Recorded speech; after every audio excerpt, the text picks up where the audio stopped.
Peace, people. I want to start off by saying thank you for viewing this video. Hopefully at this point you have liked, you've left your comments, and you've subscribed to the channel. Of course, we are down to our final 2 faux lock installations, and let's get right into it. So pretty much you want to make sure that you pay attention to the pattern of the curl that is already existing on the faux lock. That is the direction in which you want to focus on turning as you are wrapping that hair, that faux lock, around your extension. Okay, so I got a separate other braid on the other side that I'm going to show you from scratch how I go ahead and add the extension as well. But for this part, as you can see, I'm just wrapping the hair, and I'm wrapping it in the direction of the curl pattern that is on the faux lock. Very important, people. You got to make sure to do that, because if not, you're going to be wasting your time. Your faux lock is going to be unraveling, and it's going to be a mess. Now also pay attention to my thumb right there. My thumb is doing a lot of unraveling of the already existing faux lock pattern as we are twisting. Okay, that is very important. You don't want to do too much of it in advance, because it's stuck in its ways. It's going to just curl right back up. So just take your time and do it as you go along, as you see me doing right there, okay? And then make sure that you keep it flat and keep on twisting. I'm a person who loves to do this style, and I've done it literally by doing the extensions and then twisting the Marley hair myself. I've done it that way on others. It takes forever. It's like an 8-hour process. This literally cut the process down halfway, just simply by having the faux lock already put together. And one of the best parts about this faux lock that is already put together is the end.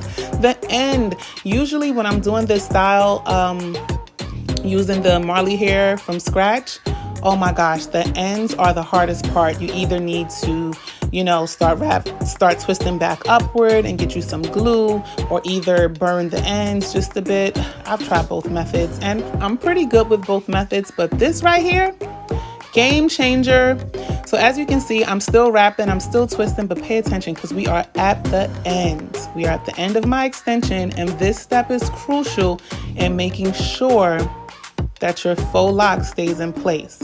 So I like to call this the tuck, which is what I'm doing right there, tucking in the end of my extension into the faux lock and then twisting. So I like to call it the tuck and twist. Okay, so this is the tuck and twist method. I don't know, it's probably somewhere out there already and they got it by another name, but this is what I call it. This was the install process for me using this hair, and I can appreciate it because that just cut my twist time, my hair time, my prep time, and all of that time in half. Okay, so let's get to the next one, the last one. And as you can see, that is just my natural hair braided. I wanted a very natural faux lock look. If you want a very natural faux lock look, do not braid your hair at the root. Leave a good amount of space from your scalp to the actual start of the braid, which is what I'm showing you right there. I left at least like a nail bed's portion's worth of hair. I don't know how to, it's less than an inch, but then you want to go ahead and use your extension hair, which initially, if you saw earlier in the video, I was using a straight fine hair. I wish I would have never did that. It's much easier to use Marley hair because the reality is that when you're doing the end part, it's so much easier to just go ahead and continue to wrap and twist the Marley hair as opposed to like fine hair that you might have to take your crochet needle and puncture through the faux lock and then pull that piece in. It's just a little bit more time consuming if you use straight hair. But anyhow, go ahead and add your extension and braid that extension on down. Now keep in mind too, you want to add your extension mid braid. You don't want to start from the root of your braid either. So you want to give it at least another ½ inch or nail bed's worth of length before you go ahead and start braiding. Now also, that cut right there, very blunt, right? Keep your cuts blunt because it's much easier to tuck and twist the ends of your blunt hair than it is to tuck and twist the ends of your fine hair. The fine hair will get all crazy and do too much. So as you can see, I was struggling a tiny bit with the unraveling of the faux lock hair from its root, and that's going to happen. And I could have edited and cut that out, but I want you to see the real and the raw sage, baby. Be patient with yourself. Be patient with yourself. Doing your hair can be a process at times, but it's well worth it when you are fully aware of what products you're putting in your hair, what energy you're putting in, you know, around your head and your hair. For me, it's worth it anyway. So I love doing my own natural hair. Doing my hair naturally myself. How about that? So here's another important step, okay? When you go ahead and loop through the crocheted pre-loop, you want to make sure that you're looping both your extension and the ends of the hair. Both need to go through that hole, okay? Once you got it and it's secured, there you go. Don't forget that curl pattern. You want to twist in the direction of the pattern, okay? So here I am, grabbing the base, which is my extension, and twisting around that extension in the direction of the pattern of the faux lock that is already existing, okay? Take your time, get your twist on, and just keep in mind that if you are a person like me who has done this style before, using Marley hair and doing it from, you know, scratch, and doing all the twisting on your own, this is still going to shorten the process, so it's no big deal. Now, as you can see, I didn't like how that initial beginning knot loop felt. I could feel it with my hands as I was going ahead and wrapping around, and I knew that I wanted a seamless or a nice look, especially at the root, especially on the edges, okay? So I had to go ahead and unravel that and start again. Now you see how I'm keeping that hair flat? Yeah, you want to keep that hair flat so this way you can avoid those little loops and bumps. But also, this is a very natural look, so it is okay if you don't want to go back and do that, you know, because realistically, it's very natural. That is a big part of the reason why I left you know, a portion of hair out. I didn't do it extremely tight, you know, from the scalp. You know, I left a little bit of hair between, you know, not only just to easily crochet, but also to just have this natural look. All right, so another thing is your thumb is going to be very important in unraveling as you're making your way down the shaft of the extension, okay? You want to unravel as you're going, because realistically you can unravel in advance if you like, but it's just going to kinky and, you know, curl right back up. So here we go. We're at the end of the faux lock again. Pay attention. We call this the tuck and twist. There it is, the very, very end. We want to get that open, that crochet hair open. Use that thumb, unravel, unravel.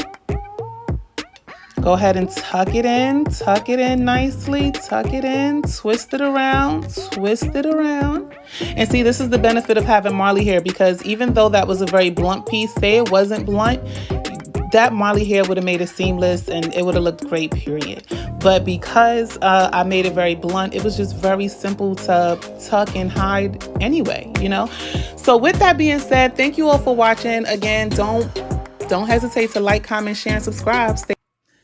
Peace, people. It's your girl Courtney, and I want to thank everyone who has made it this far in the video. For you, I have decided to log back in, or not log back in, but to add an addition to the video and just kind of speak to you all and give you all the deets in regards to this hair. So, of course, the link to the hair, which can be purchased on Amazon, will be in the description box down below. Shout out to the good people over at Croliya Hair. Okay, now also, let me tell you all how much I love this hair. I mean, big time love this hair. So a few videos ago, when I was trying to give you all the opportunity to get to know who I am, I uploaded an idea of the different protective styles in which I love to do to my hair. And this faux lock look is definitely one of them that makes the top of the list. However, I was so ancient with my methodology and the fact that I literally was braiding my hair as you saw me do, adding the extensions as you saw me do, and then literally wrapping and wrapping and wrapping and wrapping and wrapping and wrapping and wrapping and twisting and turning hair for hours and sometimes days to accomplish this exact same look, okay? I think the shortest amount of time it had ever taken me to do my protective style without the assistance of pre-rolled or pre-crocheted locks was about 8 hours. And that was like the quickest, right? But you know, we know, we know that sometimes that's exactly the process that we have to go through because, you know, beauty can sometimes be that exaggerating, right? But anyhow, I love this hair because it literally cut my work time in half. This style probably took me about 4.5 hours to do, and that's because I was doing a bunch of things in between and wasn't extremely consistent with like focusing on getting the hair done, okay? So yeah, it was about a collective 4 hours, about 1.5 hours to braid my little fro, and then about an additional hour to add on the extensions. I don't really braid that fast either. And then the rest of the time was spent in actually installing the hair, okay? So my little tuck and twist method, I'm pretty sure it's somewhere in the YouTube streets known under another name. But for me, I love the tuck and twist method because it was just perfect, okay? And it was very reminiscent of how I naturally do the protective style of this look when I do it without the ease of the crochet pre-looped, right? So I was able to take some of my technique and mix it with this to accomplish this look, and I'm extremely ecstatic about that. Another thing I want to point out to you all, so this was a bundle, if you saw my unpackaging video, of 6 packs of hair, and it ran for under $40 for the 6 packs. And look guys, look people, look ladies, I still have 1, 2, well, there's actually 2.5 packs left, okay? So honestly, I was even thinking about going in and unraveling the ends and making them super long. If I was literally going on vacation or, you know, somewhere extravagant, then maybe I would. But since I'm not, it's not that necessary. This can be an entire separate hairstyle. Another thing that I was thinking about as well was doing bangs with this look. So hopefully in the future, if I do another installation with this hair, instead of like doing a friend's hair or something, I'll give myself bangs. And I hope that you'll stay tuned for that because I love creating these faux lock looks with bangs. Talk about cute, okay? So I'm gonna just give you all a good spin real quick just so that you can see what the back of this hair is looking like. Now I'm not really good with parts, so I hope I'm not embarrassing myself. I hope my parts are pretty A-okay. I did take a look through the mirror and hopefully, you know, everything looked okay to me. Hopefully I didn't just embarrass myself, okay? So Again, this hair is extremely soft. It's extremely bouncy, dries really quickly. It was definitely a pleasure working with Croliya Hair. And I hope that at this point you have liked this video. I hope that if you have comments, you will leave them down below in the comment section. Don't be shy. I look forward to hearing from you all. Hopefully I answered all of your questions, but if I did not answer a question that you may have, please feel free, feel confident, feel secure with sending me that question so that I can answer and help you to possibly create your own look just like this as well. How are you all liking my hair jewelry? Did I do a good job? I kind of like to be discreet and subtle, but still there, you know, with my hair jewelry. So also one other thing, people, while I am pretty dapper, I'll say, with the hair and the hand skills for the hair, my makeup, it's not my strong suit. I was very much late to the makeup party. So hopefully in the future, that'll be something that I can get some pointers from you all in regards to, because I'm pretty sure you're gonna let me know possibly what I could do better or what is not working on this face. Okay, I can tell already that my shade is off, but I can promise you that it matched when I applied it. With that being said, y'all, where you at? You are here and there with Courtney. Peace.